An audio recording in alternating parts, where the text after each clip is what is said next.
नाशिकच्या आश्रमशाळेमध्ये 9वीच्या वर्गात शिकणाऱ्या विद्यार्थिनीनं बाळाला जन्म दिलाय।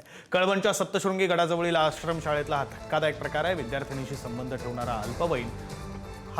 अल्पवयीन आरोपी हा मुलीचाच नातेवाईक आहे। प्रकरणी गुन्हा दाखल झालेला आहे। अल्पवयीन आरोपीला बालसुधारगृहामध्ये पाठवण्यात आले। आश्रमशाळेच्या देखरेखीवर यामुळे गंभीर प्रश्नचिन्ह निर्माण झाले आहे। आश्रमशाळेतील दोषींवर कारवाई होणार। आश्रमशाळेत घडलेल्या धक्कादायक घटनेने संपूर्ण महाराष्ट्र हादरलेला आहे। नाशिक जिल्ह्यातील कळवण तालुक्यात सप्तशृंगी गडाजवळील शासकीय आश्रमशाळेमध्ये 9वीत शिकणाऱ्या अल्पवयीन विद्यार्थिनीनं बाळाला जन्म दिल्याची घटना घडली आणि त्यामुळे महाराष्ट्र हादरलेला आहे।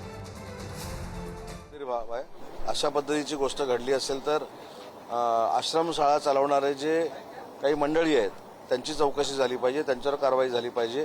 हे कृत्य कोणी लपवून ठेवलं दबावानं त्याच्यावर देखील कारवाई झाली पाहिजे। नुसती कारवाई नाही झाली पाहिजे, अन्य आश्रमशाळेमध्ये अशी परत घटना घडणार नाही अशा पद्धतीची कडक कारवाई झाली पाहिजे। आपले प्रतिनिधी प्रदीप पाटील आपल्यासोबत जोडले गेलेले आहेत। प्रदीप, या संदर्भातले काही ताजे अपडेट्स आपल्यापर्यंत पोहोचवतील। प्रदीप, नक्कीच विक्रांत, ही धक्कादायक जी घटना आहे, संपूर्ण महाराष्ट्राला हादरवून टाकणारी घटना आहे।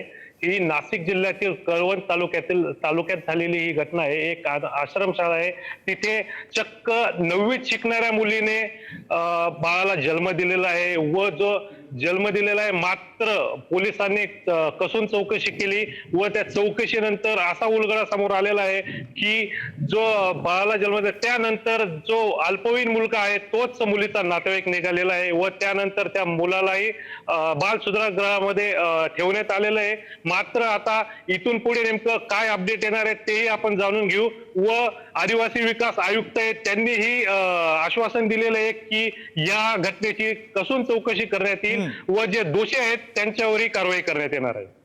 धन्यवाद प्रदीप दिलेल्या या सगळ्या सविस्तर माहितीसाठी।